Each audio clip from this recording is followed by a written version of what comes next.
welcome to our session, Integrating Academic and SEL into Academic Instruction. My name is Shai Fuxman. I work with Education Development Center. We are a large nonprofit organization based in Waltham, and we work with Transforming Ed, and I'll let my colleague Richard introduce himself in a second. We work together on the brand new Social Emotional Learning and Mental Health Academy as part of DESI's 6 MTSS academies, which launched actually just last week, so this has been a crazy week for us, but we're happy to be here. Well, Richard, do you want to start? Sure. First I want to check though, can you hear okay in the back, or would you prefer we use the mic? Good? All right. Yeah, so I'm Richard Fournier. I'm Managing Director at Transforming Education.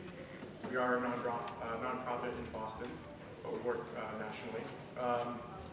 Our main mission essentially is to help schools and districts across the U.S. think about how to integrate, prioritize, and continuously improve efforts around the whole child. We typically do that in a systems approach, but that can take different forms. And I think that's it. I don't really have to go into any background. Yeah, so now let's do a little bit of introductions for all of you. What we thought we'd do, we're dying to know who's in the room because that will kind of shape the conversation that we have for the rest of the workshop. So we want to do a very simple stand up if exercise where if you hear something resonates with you, just stand up. So just to try it, how many here stand up if you're a classroom teacher? Any classroom teachers? One maybe. Well, welcome. Stand up if you are a school building leader, administrator. Great. Show the administrator. Thank you. And welcome to you all as well. Stand up if you are involved with student support, mental health counseling, or any type of student support. Great. If you haven't stand up yet, yell out. Do you want to yell out your roles? There's a couple. What other kinds of roles are in here in the room? Student superintendent. Student superintendent. Sorry, curriculum coordinator. Literacy coach. Superintendent. Oh, so we forgot about central office. Yeah, sorry. Yeah, let's do that. Central office people. All central office people. There we go. Great. Sorry about that. Great. We'll do just a couple more. Stand up if you feel that your main role, whatever role it is, focuses on students' academic achievement. If you're focused on academics.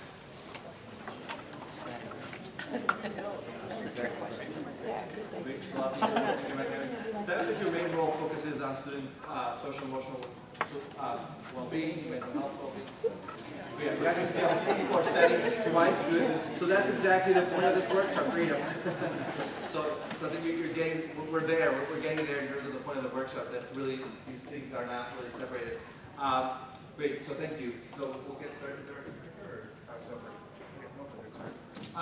So in terms of the objectives for today, what we want to do is first of all help you all, if you're not there yet, and I'm sure many of you are there yet, but are there, articulate the argument for the important relationship between SEL and academic achievement. These are not two separate buckets, they're not separate outcomes. We're really talking about one leading to the other, they're interrelated. So that will be the first thing we'll talk about. And then we'll talk about what are systemic processes for integrating SEL into academic instruction through an MTSS lens. So we're thinking about not only instruction, classroom instruction at the tier 1, but really any kind of academic support that we're providing students in all 3 tiers. How can we integrate SEL into that? And lastly, identify specific strategies for SEL integration. So that's hopefully what you come here to learn. Or to talk about. So we already mentioned EDC and Transforming Ed. We are partnering on this academy together. So first of all, what is SEL? I'm assuming most people know, but just kind of review. It refers to the development, social emotional learning is the development of helping both students and adults acquire the skills, the competencies, the mindset that is required for both social and emotional well-being. So that involves both the intrapersonal kinds of skills. So some buckets of those are up on the screen. So self-management, being able to manage your emotions, being able to manage, set goals. Growth mindset, so having those beliefs that you can grow, that you can learn, that you can, my favorite way of describing growth mindset in one word is the word yet. So the difference between saying, I can't do this math problem, versus I can't do this math problem yet. That's kind of how I think about growth mindset. And self-efficacy, another intrapersonal, thinking about your own awareness about your ability to succeed. And then the interpersonal, the social awareness, being able to take other people's perspectives, being able to make meaningful relationships, being able to seek help and use others to grow. So that's what we mean by SEL. And so what does this have to do with academics? Catch up? Yeah. Well, first of all, I was laughing because when Shai was saying the yet piece, or something I'm sure familiar with, my wife and I just bought a Peloton. And I said this, I'm like, I can't cycle a mile yet, or half a mile. But also, I couldn't get my little feet in the pedals. You have to like click yourself in. So if you get one, just know that that's something that you have to do. I just want to quickly say, first of all, or ask, how many of you in where you work in your districts already have an established set of competencies that you prioritize? That's 4, 5, something like that? Okay, and that might be through a framework like Castle or Building Blocks. So I bring that up because there are many, many, many competencies out there, right? One of the challenges as an administrator or anyone in education is to narrow that list and figure out which competencies and areas of SEL that we want. We partly show this list often because these are some of the most common competencies we see throughout the US. And one of the reasons there's good reason why they are some of the most common. In part, it's because of what we call at Transform Ed the 3 M's. These are some of the most valuable, meaningful, and measurable competencies out there. And by that we mean meaningful, we mean if you look at research, there's extensive research on all 4 of these on long-term outcomes and academics, health and well-being, which I was going to go over in a second. They are measurable. That's a different session, so I'm not going to go into that. And then they're valuable. We know that these are competencies that we can affect change within the schools, within the classroom, and at home, frankly. So just want to quickly explain why that was sort of there. And so this is how we think about the connection between social emotional competencies and academic success. So if students are able to, if they think about themselves as being able to succeed, if they're able to, if they have that growth mindset that they can in fact grow, that they can in fact learn, just because something is hard for me now doesn't mean that if I don't practice enough, I can't do better. Manage emotions, manage stress, cope with stress, and the ability to work with others. All those kinds of skills, and now, as Richard said, under each one of these buckets we're talking about multiple different competencies, as well as those that are not necessarily here. Richard just mentioned before, how many people are familiar with the castle and the castle wheel? Okay, so think about the castle wheel. I was thinking about having the castle wheel here, so in case people wanted to relate to that. But they have 5 different buckets. So think about those buckets. Any one of those or many of those can really connect directly to academic success. Not just in making the argument, but in by looking at the research. Like there's direct correlation or connection between these competencies and academic success.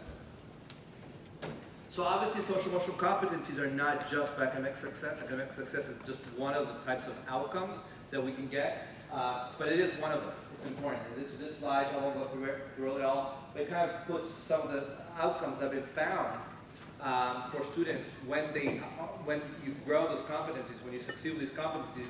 What are some of the positive outcomes you can see? And so as you can see, student academics is one of those sets of outcomes, as well as career success and health and well-being overall. So that's kind of why social emotional learning is important. Just add something. I was just noticing that we had a lot of administrators in the audience, and one of the ways in which this can be useful, and it's hard to gauge when you do a session like this where people are at in terms of how much they care or know about any of the research with this. I would just mention that in a lot of the work I've done with central office folks, they have utilized a number of different studies or collection of studies or papers to get buy-in throughout the district using research. So for example, if we look at, see, some people don't like research. We have a paper on our website.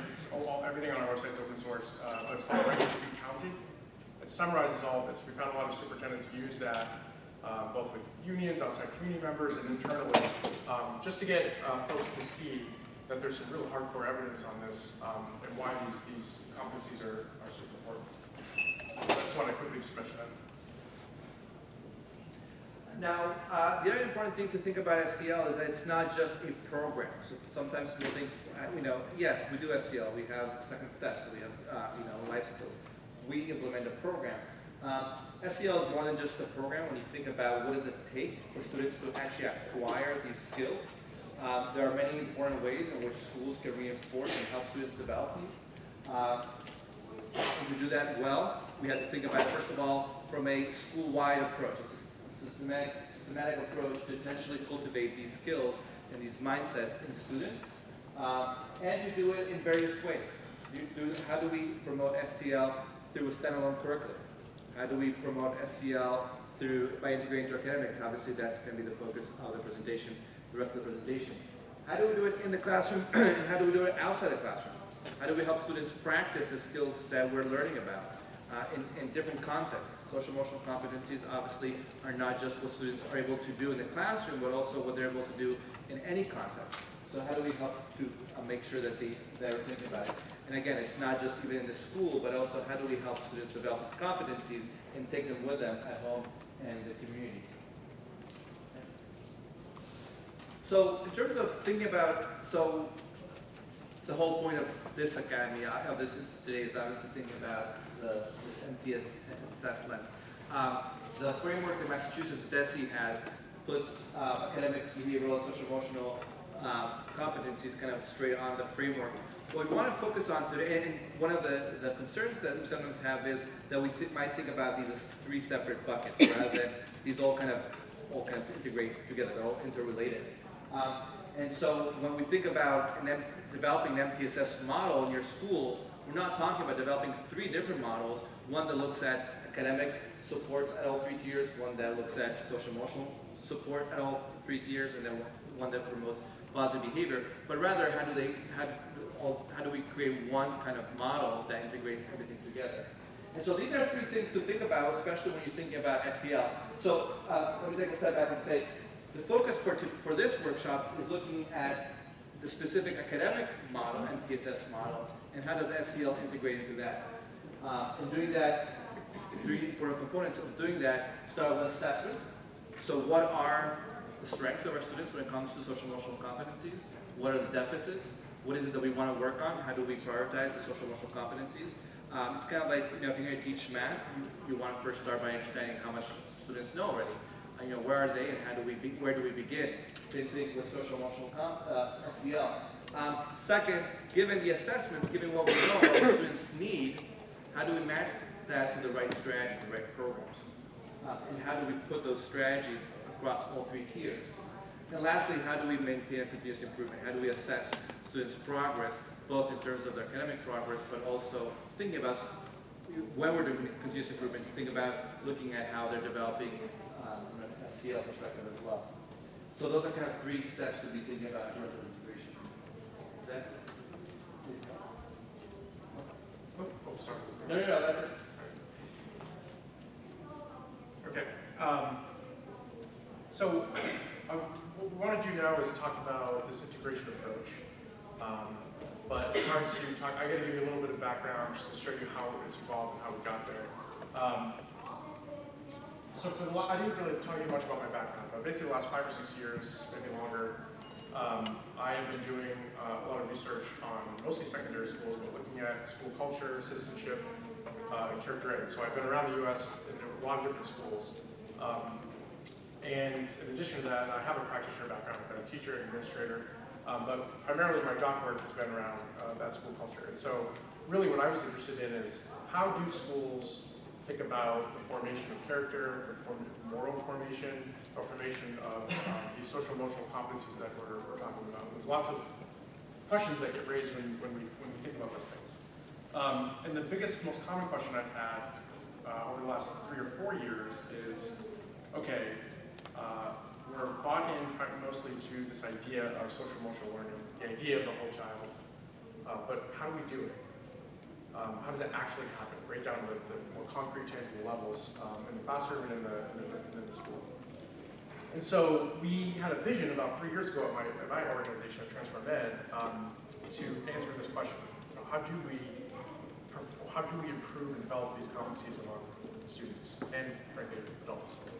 And so, thinking about research that we know has existed for the last 3 or 4 decades around character ed and other initiatives that are outside of academics, the research is fairly clear on a number of things. Right? Number one, whatever initiative you're going to have, whatever change you're going to have, really, of course, needs to be whole school. It has to be within the fabric of the culture of that district or school, or both, preferably.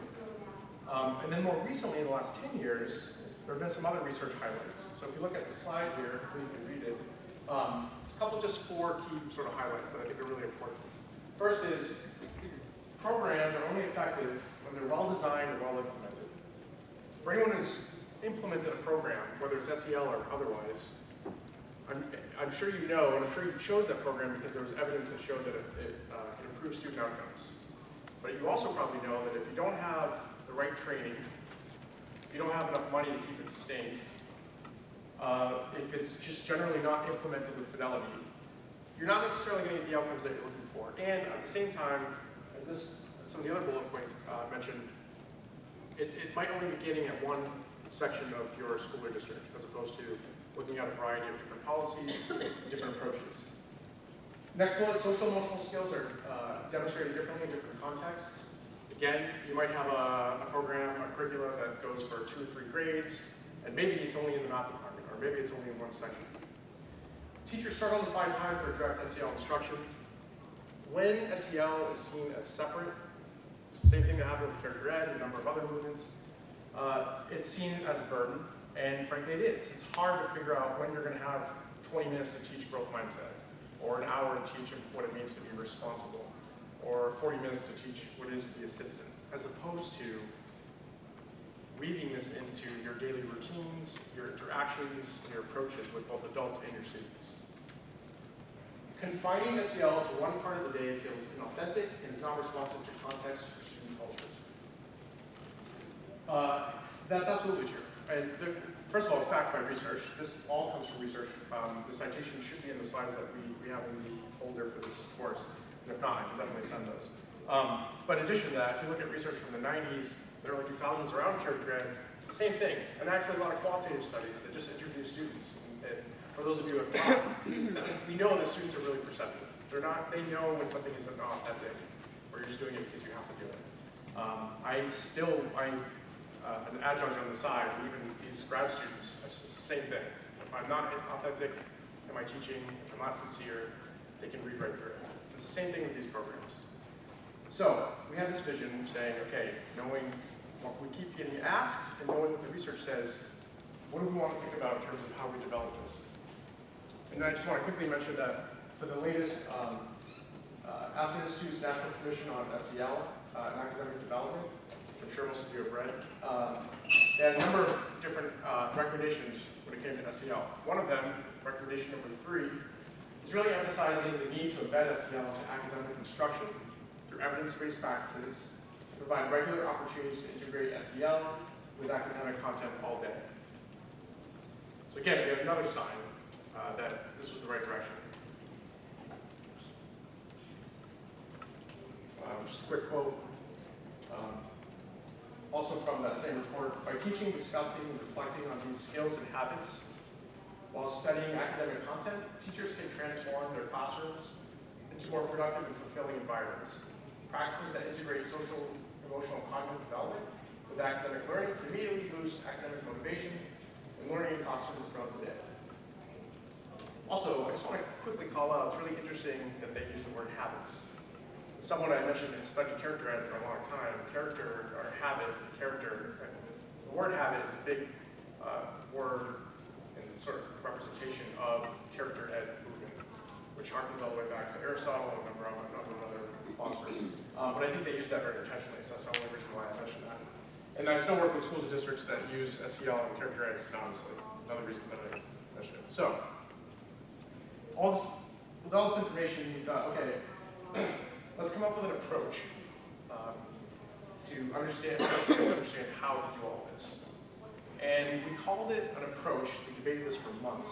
Initially, it was a framework, and then it was a method, something else.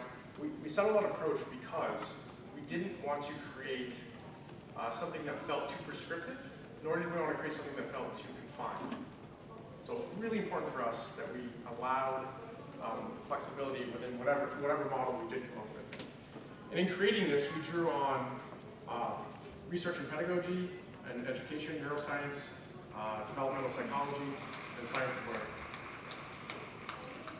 So I'm going to walk through these, but I just want to quickly mention that when we created this, it's not rocket science. But we wanted to create something that the vision we had was that the number one rule was we wanted to make sure that in developing this, we use it to leverage the expertise and the experiences that teachers already bring to the table. In other words, I would never want to walk in the room and say, here's something you need to now impose on you and that you need to learn and incorporate into your class whenever you find the time. As opposed to saying, you guys are already doing great work. Here's some guidance to think about how you can reflect on it, maybe be even more explicit about it, and maybe improve on it. But ultimately, you're the experts, and here are the things that we think are key to embedding SEL into your daily routines. Oh, and one last thing. We wanted to make sure that this approach wasn't content-based. In other words, didn't rely on a specific subject matter like history or math. And we also want to make sure it could transcend grade levels, from K to 12. And again, I don't think it's going to be mind-blowing, but I think when you look at the combination of all these elements, it forms a nice approach that we think can work. So, there are 6 components, and I have a little piece of note paper because I can always forget one of them. The first is strong relationships. So we all know from research, and we also know, I'm sure everyone in this room, from experiences in being in education, that relationships matter, right? It's really important that every student feels seen, valued, and heard. At my org, we run entire day sessions on building relationships. But we also know that for all the other components that come into place, for them to be effective, you've got to have strong relationships with students and your peers within the school.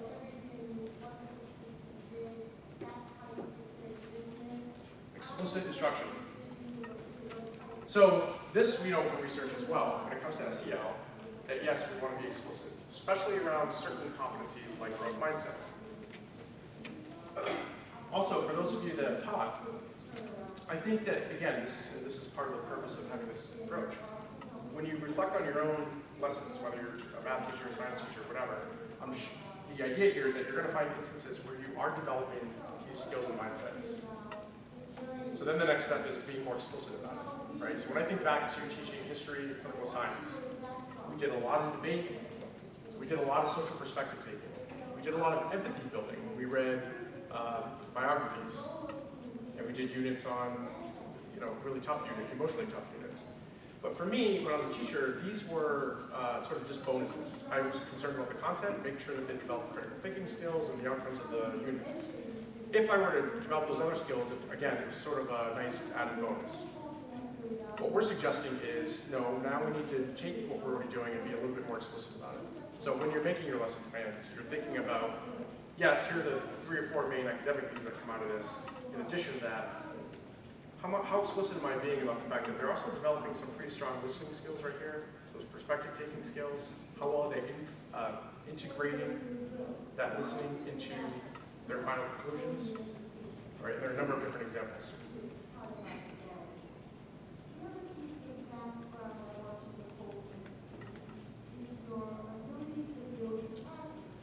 Thoughtful modeling.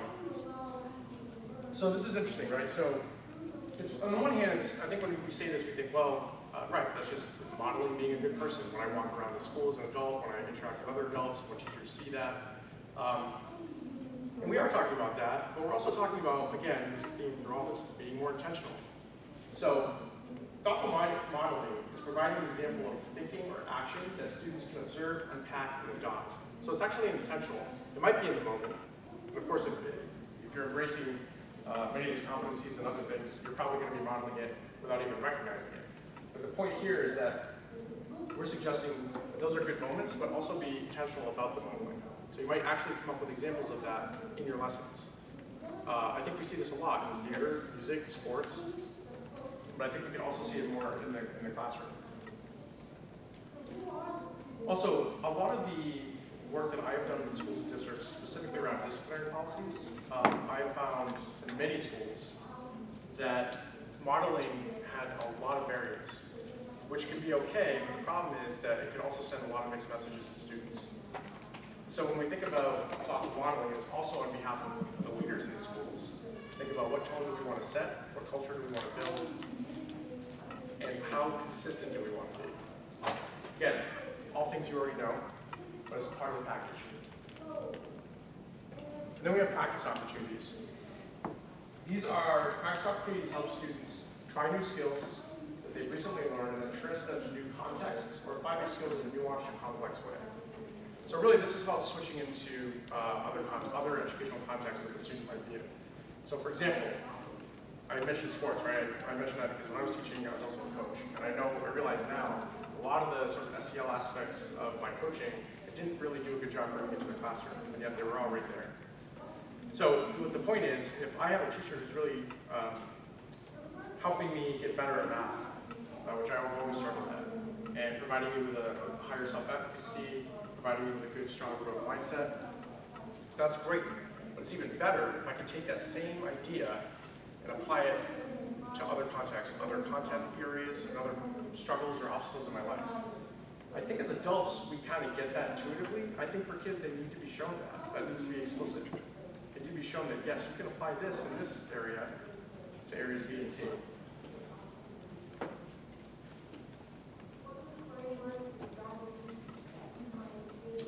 And then lastly, last two, teachable moments. These can help students recognize SEL in context, and they're really about finding spontaneous opportunities to engage in metacognitive reflection with peers or adults. So again, it's really just, I mean, I can go on and on about each of these, but this one, it's really about, because you're being more explicit, because you're aware of SEL being incorporated into your daily routines, as a teacher or leader, you're pinpointing those moments that arise and providing opportunities to either reflect on your own or reflect with the group to demonstrate and pinpoint what areas of SEL that we're really learning or bringing into the table. Again, is it social perspective taking, for example? Is it social awareness? Is it cultural humility? Is it cultural competence? There's a lot of different directions you can go. There are districts such as, for example, Oakland Unified School District, where what they do with this and sort of combination of thoughtful modeling is every administrative meeting they have, without kids, without any students, they follow a couple of different SEL sort of protocols on doing the meetings. There's a 3-signature routine that they do, but it's really about making sure that they create an inclusive, safe cultural space for all of their employees. It also makes some personal connections, and also are aware of how people are doing. And providing that open atmosphere to trickle down, of course. And then lastly, and I personally think it's probably one of the most important ones, conducive environments. So I think Shai's going to talk about this a little more explicitly later, but the idea is it's not just about the teacher, it's not just about the student, it's really not even just about the educational leader, it's about all the environmental factors that are produced within the school, within the district. Now you can extend it, of course, out to the community and the families. But for the moment, for this approach, we're really talking about that classroom, the environmental factors that exist within that classroom. Is it inclusive? Truly inclusive? Does it feel culturally safe for a number of students? Questions that this helps you think about. So I'm going to suggest that we do a little hair share in a moment, but I just want to quickly say that I included this quick reference guide for this approach in the folder for this session, which is a PDF. I didn't put it in here, but on our website you can find the teacher self-check rubric, which is really just for teachers to go through and look at their own lesson plans and think, am I doing this? Are there areas I could do it even more so?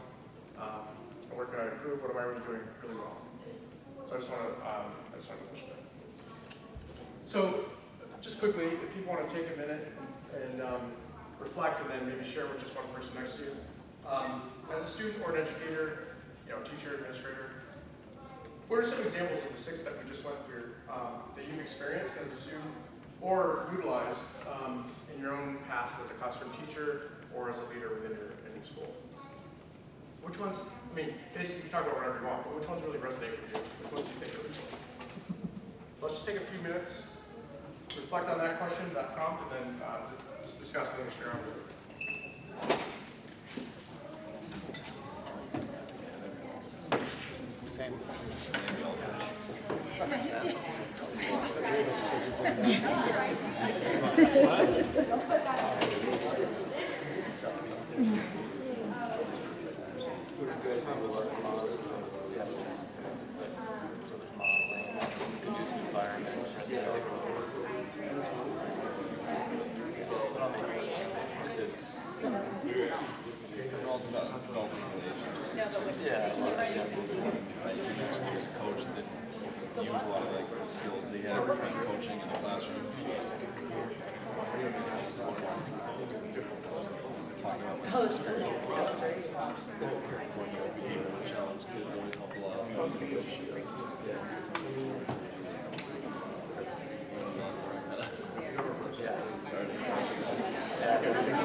That you guys were discussing with regards to the integration approach.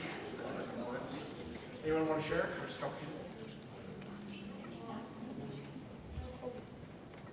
Or if you were talking about something else interesting, I'd like to. We can talk about what we were just, what we were saying is that we are actually starting on our district improvement plan, like our big focus on SEL.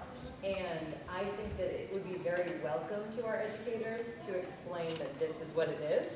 Because I think that everyone's thinking like, how do I teach SEL in math?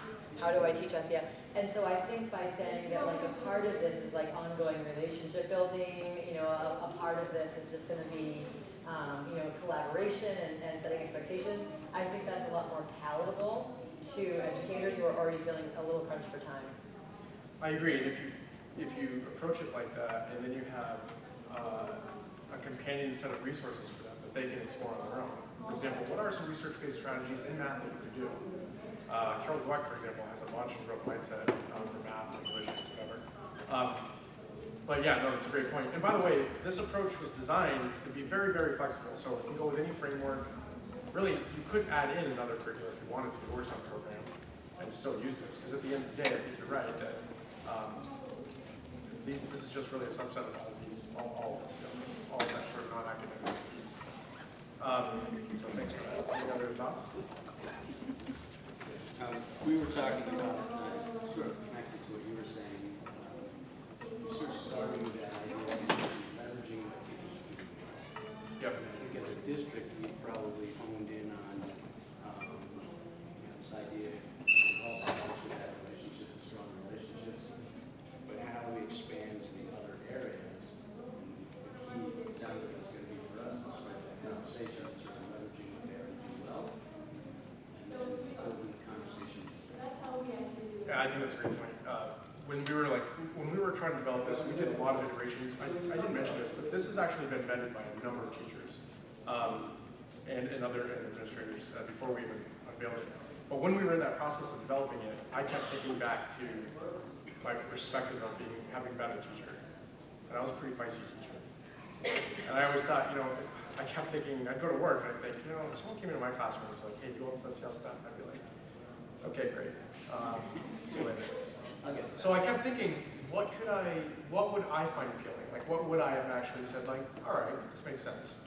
And I think not all aspects of this, but a lot of it, I think would have resonated with me. And I would have thought, yeah, I mean, I do this every day. I've just never been that explicit about it or intentional. Like I said, it was always kind of a bonus. Did you have? A little bit. I guess just building on what the last two people shared.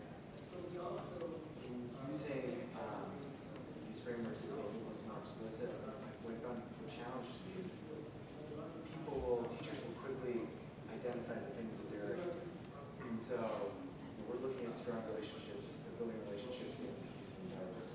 What happens is it becomes a regurgitation. Yeah, I do this, this, this, and this. But it's actually about getting people past that to think about pieces of the practice that they're not doing. And that's kind of where I'm still thinking, finding the work. Yeah, I think that's right. So I have a slide coming up that addresses that specifically, but I'll just say it now. So I think as a school leader or a district or educational leader, I think one of the roles is, if you're pushing for this, you start with this sort of, what are you already doing that's great? Right? You start with the bright spots. But then I think it's up to you guys to figure out where can you push where they do start to think about where the gaps are. So is it part of, I mean, some districts around the U.S., it is part of the evaluation system. It is measured, and what measures matters. So that's one avenue. I'm not saying it's the right one. Is it part of just the evaluation dialogue? Maybe it's not part of the actual evaluation, but you sit down with the teacher and say, like, how are things going? Maybe there's a strategy where teachers get together and are either is mandated or suggested that let's talk about the non-academic strategies that we know work. I mean, we had, when I was teaching, we had a teacher who, that I learned this from, would meet with his students every other week for 5 minutes apiece, and they talked about anything but academics. That's a powerful strategy, but A, a lot of teachers didn't do it, and B, we also had the allowances and the flexibility from our administration to do that, take the time to do it. So it's like, you know, it's kind of that reciprocal thing. But you're right, I mean, it's not easy to do. Because if you only focus on what are you already doing, then yes, an easy out is, I can check all the boxes. That is something you said, making it very intentional. Yeah, so well again, so it could be something that's simple, not simple, but something like when, I don't know what your system is, but if your lesson plans are reviewed at all or peer reviewed, do you have a component, as you might with that PVL, to make some explicit outcomes or objectives that are SEL related, that go hand in hand with your lesson.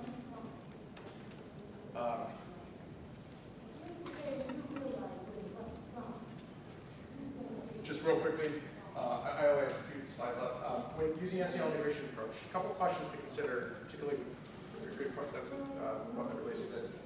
What are your goals for supporting your students' SEL development? It's one thing to use the approach, but another thing to call out those explicit goals or objectives. How can you leverage your students' strengths and engage their interests and backgrounds to practice SEL? So if you're just focusing on relationship building, what do they like? Now, that's an easy one because most educators are going to do that anyway. But you can apply that to a number of the other competencies. Where do you see opportunities to teach about, discuss, and practice SEL skills in your lessons throughout the day? How can you use different components to meet students where they are and scaffold their learning?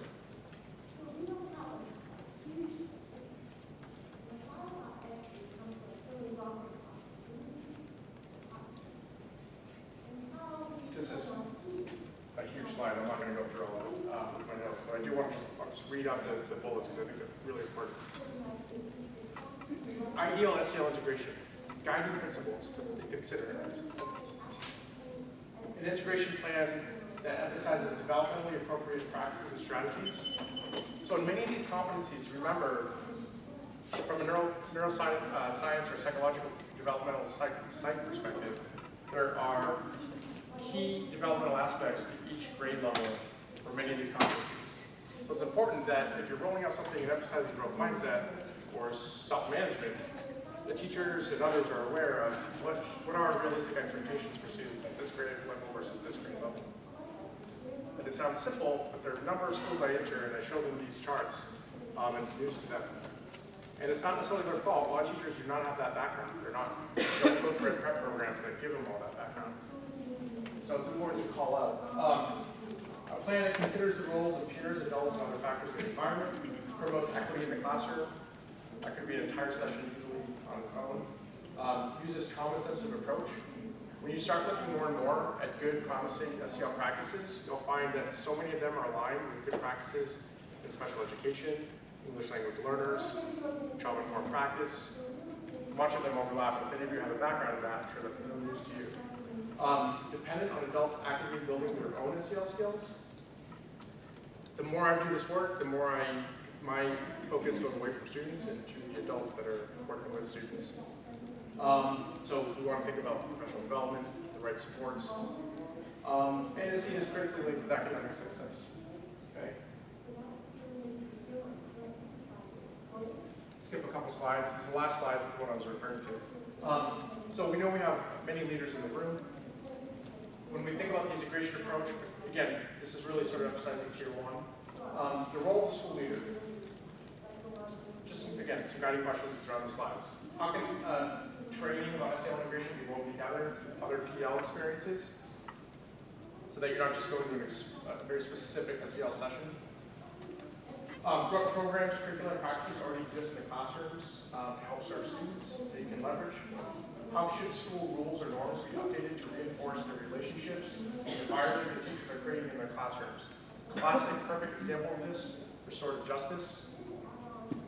If you're working in a district or a school and you're saying you really believe in relationships, if you really believe in things like student agency, and yet you have a very punitive disciplinary policy that isn't about restoration, it's something to think about, right? Sending mixed signals to both staff and students. How should SEL be present in teachers' lesson plans and reading planning? How can SEL be incorporated into teachers' professional annual goals? How does this work correspond with existing educator evaluation systems? And that, there's a lot of different loopholes for that, but that's controversial. Okay,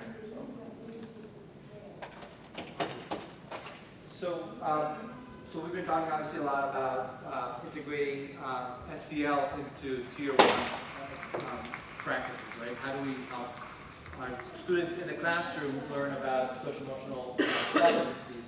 So where does tier 2 and tier 3 fit into all this when we think about tier 2 and tier 3 as being supports for academic subjects?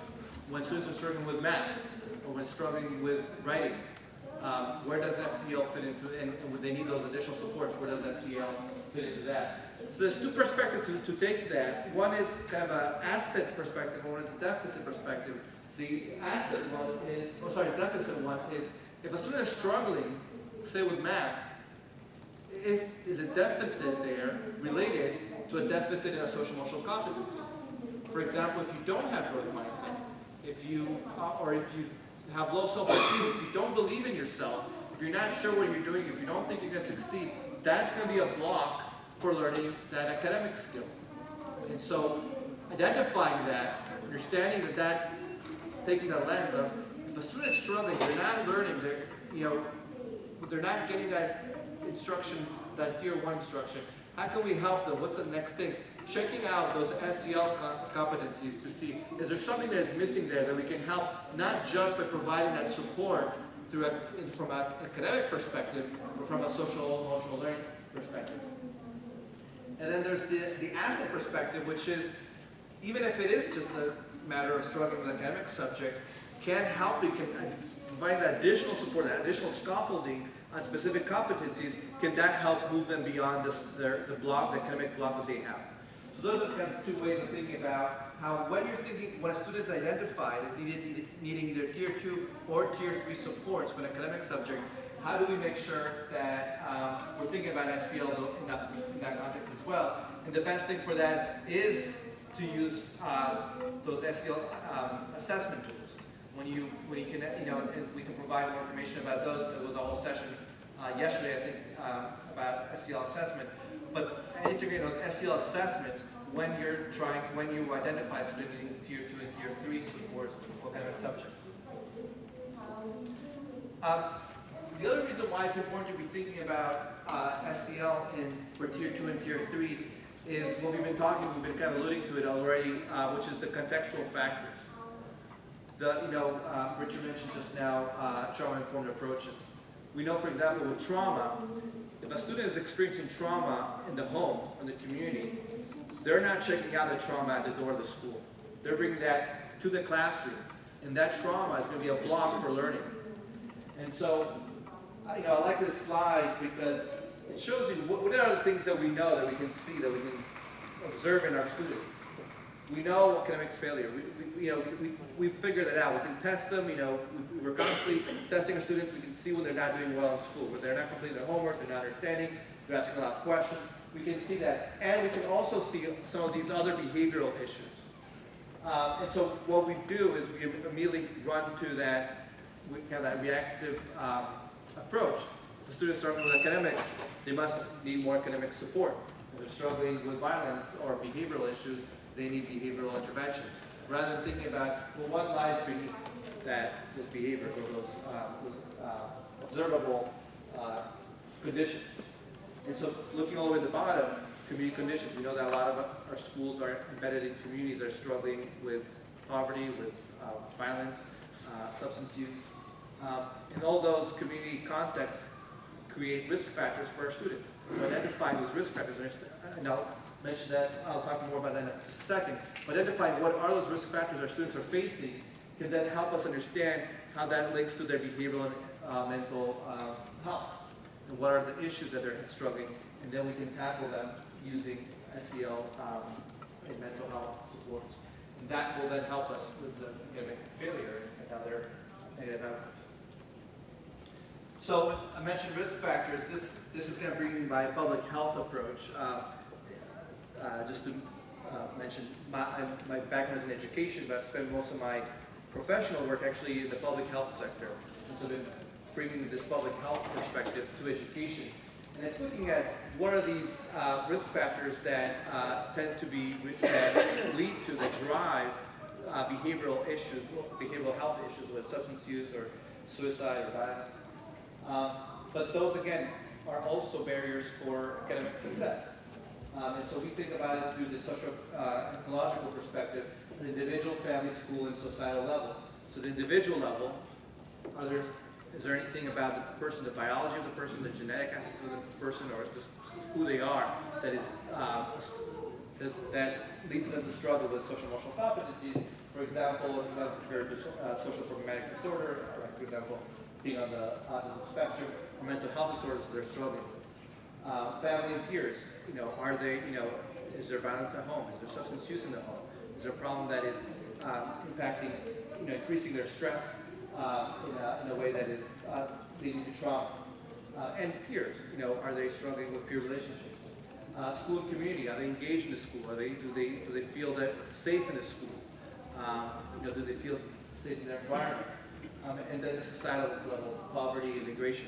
Now, the point here is not that you as a school leader or an education leader have to be fixing all this. You can't fix this. But you do have to understand that this is the context that the student is bringing to the classroom. If you don't understand that this is happening, and you're just focusing on the academic aspect of it, and they're still struggling, and just you're not seeing progress, this is when you have to start thinking about all these things, right? This is what the student is bringing. So identifying these risk factors is the first step.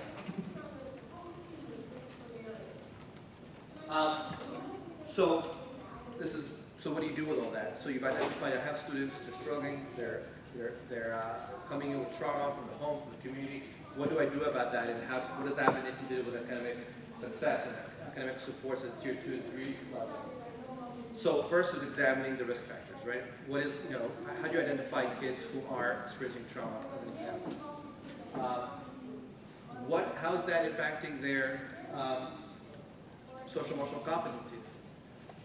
Not every student who experiences trauma, for example, will manifest in the same way. Some will act out. You'll see it through their, they can't manage their behaviors, right? Others will be just fine.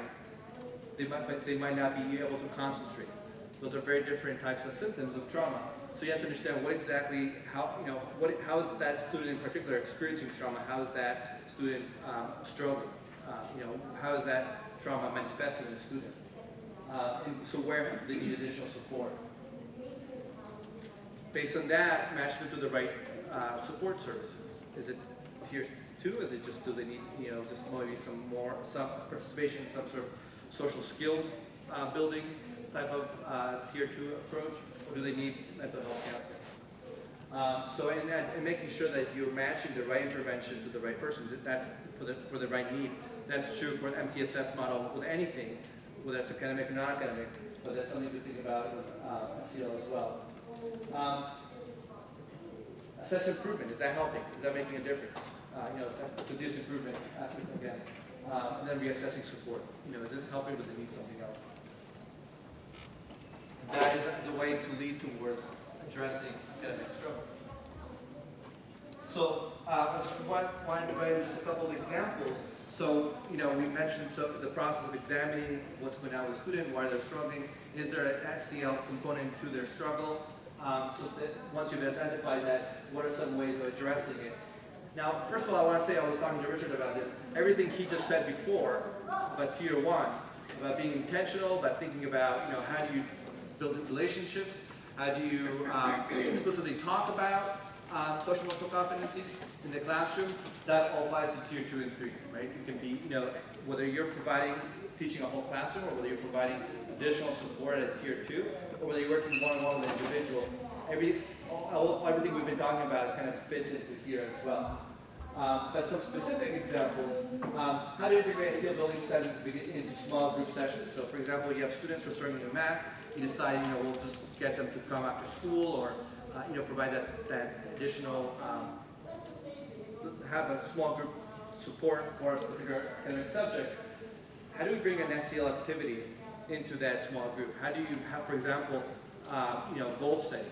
How do you help them develop their specific goals? How do you talk about growth mindset in a tier 2 support context? Providing resources for parents. Actually, that's a link if you go to the slides from Castle. They have a bunch of resources for parents. They have not only their own, but that they've accumulated from other organizations as well. So a tier 2 support can be engaging the family. So not only you're telling your parents, little Johnny's struggling with math, but I think there's something more here. I think they're really struggling to, with their self-esteem. Here are some resources for you to build that in their home, because that will help them with their academics as well. Developing learning plans focused on academic learning. They incorporate SEL competencies. So if you have, again, tier 2 intervention, that has some sort of individualized plan or group plan, how do you integrate, how do you think about, again, more intentionally to build those SEL competencies? And training all staff, and this obviously applies for all tiers, but train staff on trauma-informed strategy so that they're thinking about what does trauma mean, how does trauma impact students, and how do you address trauma through relationship building, through conversations, through support, providing that FPD to those staff providing tier 2 supports.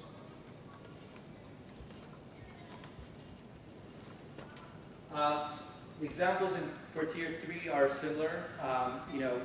Again, tier 3 is when we talk about more individualized support, right? The one-on-one support. I have a hard time imagining there's too many students out there who need tier 3 supports for academic subjects that might not need some sort of SEL support as well. The two kind of go hand in hand. And again, for most students, or for many students, there might be something beyond what's visible, kind of underneath, that is more related to mental and behavioral health. And so when thinking about individualized plans for how to help students catch up with academic subjects, how to make sure that you're incorporating, you're identifying those SEL deficits and addressing those as well, not just going directly to the symptom, but also looking at the root of the symptom. Examining the other behavioral and emotional challenges associated with academic struggles. Are they struggling because they're not listening, because they're having a hard time concentrating, if they're acting out in the classroom? Those are all ways in which you can, all reasons that will lead to academic failure. If you're identifying that it has to do with behavioral issues, they might need that additional tier 3 mental health support through referrals.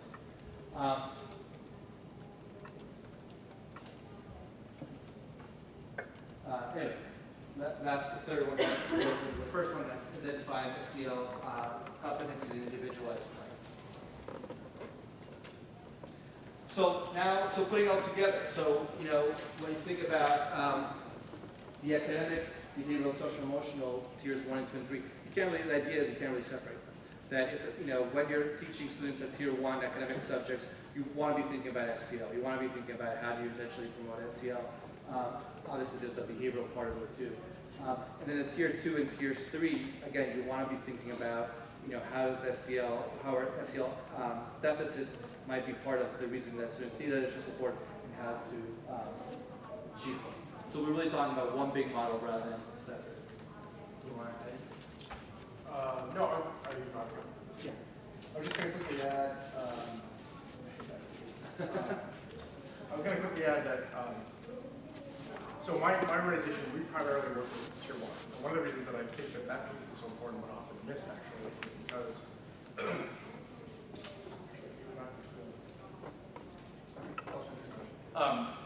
I think there is sort of this necessary paradigm shift in the country, really, from this idea, this very traditional idea that when we look at tier 2 and tier 3 and we start going above and beyond what we've been trained to do at the tier 1 level, that it's separate, right? That we send it to a specialist who happens to be a special education teacher or an ELL teacher or a counselor or a guidance. And the idea of incorporating something like the approach that I was talking about before into tier 1 is, I think, hoping to shift that paradigm a little bit, which I think things like UDL do too. UDL is like SEL, one of these things where it's kind of like when I was like 25 when I first learned how to budget. You can't unlearn it. Once you get it, it's or nutrition, right? Once you start to see your eyes open, and it's really hard to live life without doing that. And then you look back and think, how the heck did I ever pay my bills before? Very similar, I think, to approaches like UDL. And so when we have this approach, it's kind of similar to what we were trying to keep in mind, which, by the way, is why we have those guiding principles. So just want to say that. So that's it. We wanted to leave some time for questions, but before we do that, one of the things that we were asked to make sure to emphasize is at 2:40, Commissioner Riley is speaking, so don't miss it. Going there next. That starts at 2:40, I think. Yeah, I mean, I think one of the sentiments is that A, it's going to be great, and B, we don't want to have an empty room. We've been there, so we want to show some support. So if you can make it, great. I think there's going to be free water, air. No figures like it. Setting. It's going to be very hot. Any questions about anything that we've covered today? Does this resonate with people? Does this make sense? Well, our contact information is on here. If you want to reach out to us, again, there's some links on our slides. Make sure check those out. Yeah. I was going to ask you a question about resources. I've been realizing lately a lot of people don't know about these resources, but it's really great if you're interested. Go to selforteachers.org.